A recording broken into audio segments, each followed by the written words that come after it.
ہوشیار مرد وہ ہوتا ہے جسے ہمیشہ عورت کی سالگرہ یاد رہتی ہے، لیکن اس کی عمر کبھی یاد نہیں رہتی۔ عورت کے دل کے اندر جو جھانک کر اس کا ہر خواب دیکھ سکے، وہی اس کا اصل حقدار ہوتا ہے۔ عورت کی سب سے قیمتی چیز اس کا چاہے جانے کا احساس یا خواہش ہے۔ وہ سب کچھ سہ لینے کا جگر رکھتی ہے، مگر کوئی اس کی محبت یا وفا کو نظر انداز کر دے، یہ اس کی برداشت سے باہر ہو جاتا ہے۔ زندگی میں ایسے شخص کا ہونا بہت ضروری ہوتا ہے جس کو دل کا حال سنانے کے لیے لفظوں کی ضرورت نہ پڑے۔ بہترین بیوی وہی ہے جو اپنے خاوند کی حیثیت کے مطابق خرچ کرے اور شوہر کی استطاعت سے زیادہ مطالبہ نہ کرے۔ میاں بیوی کی آپس کی محبت بھی عبادت ہے۔ اگر میاں بیوی کا رشتہ معمولی ہوتا تو قرآن میں بار بار اس کا تذکرہ نہ ہوتا۔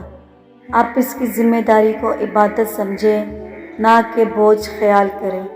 عبادت کا خیال توانائی دیتا ہے، جبکہ بوجھ سمجھنے سے زندگی تلخ ہو جاتی ہے۔ پتہ ہے مرد کو کیسی محبت چاہیے ہوتی ہے؟ جو دل سے کی جائے۔ خود کو کسی کی امانت سمجھ کر ہر لمحہ وفادار رہنا بھی ایک عبادت ہے۔ میاں بیوی دونوں ایک دوسرے کی عزت نفس کا خیال رکھیں۔ خصوصاً بھری محفل میں مرد یعنی شوہر حضرات اس بات کا خیال کم رکھتے ہیں۔ عزت دو گے، بیوی 4 قدم آگے بڑھ کر عزت کرے گی۔ لڑکے چاہے جتنا بھی سچا پیار کر لے، ٹائم پاس ہی کہلائے گا، اور لڑکیاں چاہے کتنا بھی ٹائم پاس کر لے، بہت سچا پیار ہی کہلائے گا۔ شوہر کا لاپرواہ ہونا بیوی کو اور بیوی کا لاپرواہ ہونا شوہر کو نفسیاتی مریض بنا دیتا ہے۔